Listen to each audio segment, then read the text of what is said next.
Welcome to the Life After Sugar podcast, the podcast that's not just about sugar, but about your relationship with it and also with food and especially with yourself. So if you want to discover your life after sugar and hear inspiring stories from all kinds of people who also cut out sugar in their way, at their pace, for their own reasons, this is the podcast for you. Because when you take away the sugar, you can finally discover the real sweetness in your life.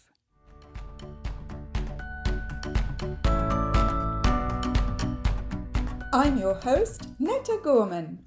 And I may have mentioned this on other episodes, but this year we've had an Italian student staying with us.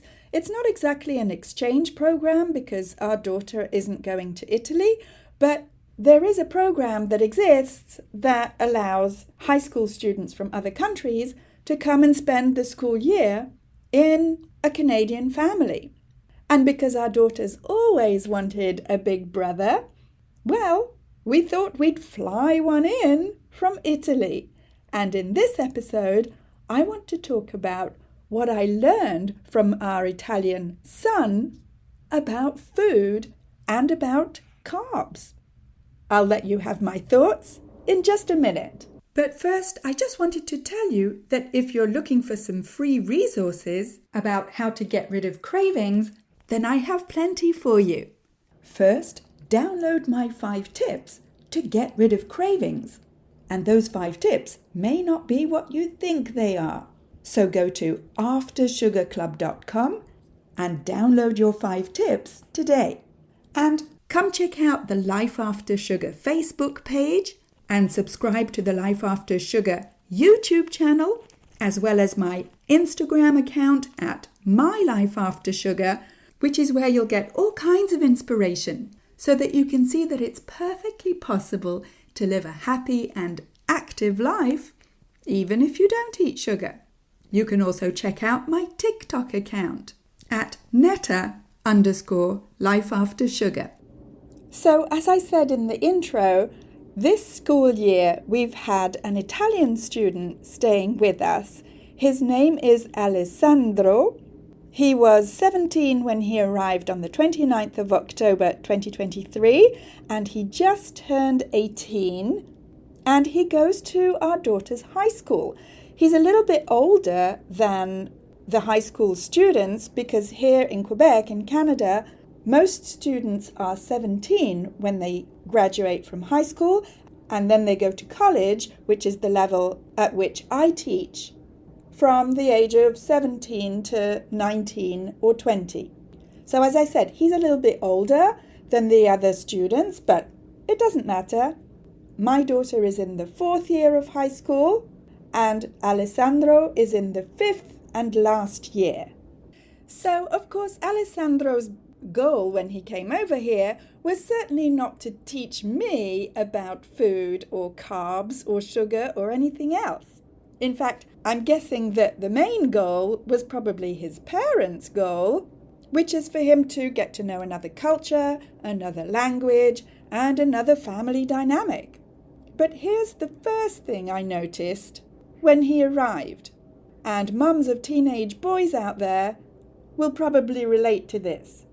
This I can tell you, 17-year-old boys eat a lot, and I wasn't expecting that. I'm quite happy to feed him, but I have to say that our grocery bill really shot up. And that's not just for the meals that we make, but also for the lunches. Now, in Italy, Alessandro is used to going home for lunch because their school schedule is like from 8 a.m. until 1 p.m. and then they go home and have what we consider to be a late lunch at home. And that's for 6 days a week, including Saturday. It's just a different system. So the concept of eating your lunch at school was new to him. And the concept of bringing your own lunch was also new to him, because at the high school that my daughter attends, the cafeteria was actually closed after COVID.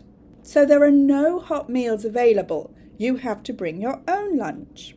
Now, of course, at my daughter's age, she's now 16, and at Alessandro's age, they're perfectly capable of making their own lunches. But because I'm a sweet mom, I provide them with their lunches, and basically it doesn't require much effort from me because 9 times out of 10, their lunch is leftovers from the previous night's dinner. And by the way, this was also a new concept for him, leftovers. Not just because he eats more than we do, but because he was telling us that at home they make enough food for the meal, and then the next day they make another meal. They don't need leftovers because they're not taking lunch to work. And they don't batch cook either, because cooking at home every day isn't a chore or an exception. It's just what they do in their culture. It's normal. Now, Alessandro and his parents knew before he came over that I have this podcast and that I personally don't eat sugar, flour, or sweeteners. But as you probably know, I also informed them, and Alessandro of course, that I certainly don't force anyone else to eat like me. Now, when Alessandro arrived, he was used to eating pasta every day. And because I'm usually the one cooking at home, the consumption of pasta at our home has gone way down. And if I do make pasta for my family, then I make less because I myself don't have any. And actually, Alessandro's mum sent along a family recipe for ragu, which is what we call Bolognese sauce, but they don't call it that, and they live an hour away from Bologna. Anyway, for Alessandro, this was a little bit surprising, as it is for many people here in North America, to see someone put the sauce directly on a plate and not on the pasta. But what I did learn from Alessandro is that here in North America, we tend to put a lot of sauce on our pasta, and for him, he just needs a little bit of sauce on his mountain of pasta. What else did Alessandro teach me about pasta, carbs, and food in general? I'll let you know right after this break.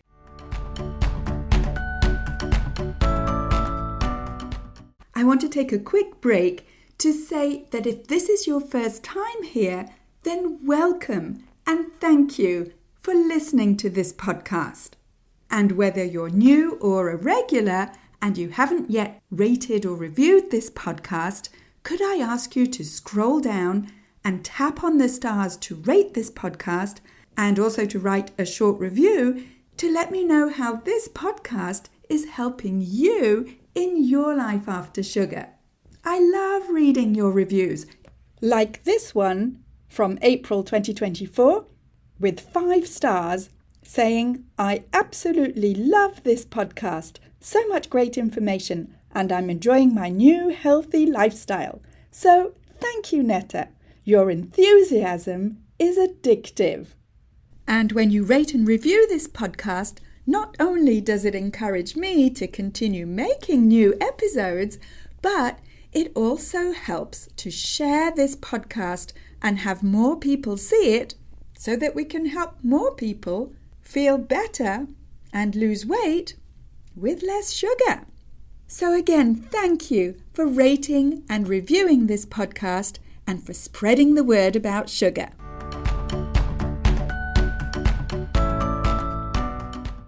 So even though I personally don't eat pasta, my family does, and Alessandro certainly does. And what I learned from him is that there are different types of flour. For example, there's type 1 flour, which is similar in texture to all-purpose flour, but it also contains bits of bran and germ. So it's just as versatile as all-purpose flour and can be used for baking and making breads. There's also complete or integral flour, which is what we in North America would call whole wheat flour. Here, the bran and the germ are not sorted out at all, but the flour is milled all the same into a powder. So you could argue that it's still a processed carb. And it's best to store this flour in the fridge or in the freezer, because the oils in the wheat germ can cause it to spoil more quickly. Another thing I learned is that a lot of Italian cooking is rooted in simplicity and uses unprocessed ingredients, and flour is one of the most processed ingredients that they use, but even then, it's usually less processed than the North American version of flour. For example, flour can be categorized as grano duro, which is also listed as semola flour, and grano tenero, which is a softer type of wheat. So, to make pasta, especially the dried pasta that you get in boxes, usually the most refined flour is used. And sometimes you see the code 00 in an Italian recipe for pasta. And speaking of pasta, there are a couple of other things we learned from Alessandro about the North American version of certain types of pasta and pasta dishes. For example, one of my daughter's favourite dishes is mac and cheese. And when she showed Alessandro the box of dry macaroni pasta that we have at home, he wagged his finger and said, "No, no, no, no, no. Macaroni? That's not Italian. That doesn't exist in Italy. At least, not the type of macaroni that we have here in North America." And we found that very funny that he was like, "Nope, macaroni just doesn't exist." Same with Alfredo. He was like, "Oh no, that's the North American version of something that we don't even eat in Italy." What Alessandro made for us is real carbonara, which is not a sauce for them, it's the dish. Traditionally made with just 4 ingredients: a type of cured pork, guanciale. Sorry if I pronounced that wrong. And we used bacon here anyway. Egg yolks, pecorino romano cheese, lots of black pepper, and of course, pasta. And Italians don't generally add extra ingredients like cream or milk or garlic or onions. And the same for pizza. They don't add a whole bunch of toppings like we do here. In fact, when we ordered a pizza a couple of times, Alessandro found it pretty strange that we had all these pizza toppings to choose from when he's used to homemade pizza with simple toppings like tomatoes, mozzarella cheese, and of course, olive oil. But wait, how can Italians eat so much pasta, which contains carbs, and stay so fit and healthy? Because let me tell you, Alessandro is certainly not overweight. He goes to the gym. He does sports. He doesn't even eat vegetables. And he's perfectly fit and healthy. Maybe it's all the olive oil that he consumes. I mean, before he arrived in our family, we'd get through a litre of olive oil every 6 months or so. But within the first couple of weeks, our olive oil was emptied out, and I actually ended up buying a gallon of it. And it's well on the way to being emptied out too. Is it the olive oil? Is it the Mediterranean diet that's touted to be the healthiest in the world? And what about their gelato, their yummy ice cream, their pastries, the pizza? How do Italians manage to stay slim, healthy, and fit when they're eating all these carbs? Well, of course, not every single Italian is healthy, slim, and fit. But what I've noticed with Alessandro is that he's just used to eating his meals without a daily dessert and without snacking in between his meals. So it's not just what he eats, but how often he eats. Also, pasta isn't a side dish. It's the first course, which often means smaller portions. And very often in Italy, the main dish is usually meat and salad. And we were talking about flour just before. Well, the type of flour that's used in Italy is often durum wheat flour, which doesn't spike your blood sugar levels quite as much as North American highly processed white flour. What about sugar then? I mean, those yummy Italian desserts, come on! You can't say no. Well, as I said before, Italians do eat sweet foods, but not often. And as for added sugars in processed foods like ketchup, mustard, salad dressing, soy sauce, pickles, cereals, processed meats and pre-packaged meals, as well as fast food, well, if Alessandro is anything to go by, Italians eat these far less in quantity and in frequency, because the quality of their food is right up there as a high priority, and they're perfectly happy spending time on something that's important for them. Whereas I get the feeling here in North America that good quality food and spending time preparing it and eating it doesn't seem to be very high up on the North American list of important priorities. And of course, I'm generalizing here. There are a lot of Italians out there and a lot of North Americans that don't fit into this generalization. I get that. But what Alessandro taught me, without meaning to, is that high quality ingredients and homemade good food, as well as eating as a family, is all about quality, not just quantity. And so even though here in North America, our family isn't typical in the sense that we eat mostly whole foods and home-cooked meals, for Alessandro, it's no big deal. How we eat isn't atypical, it's normal.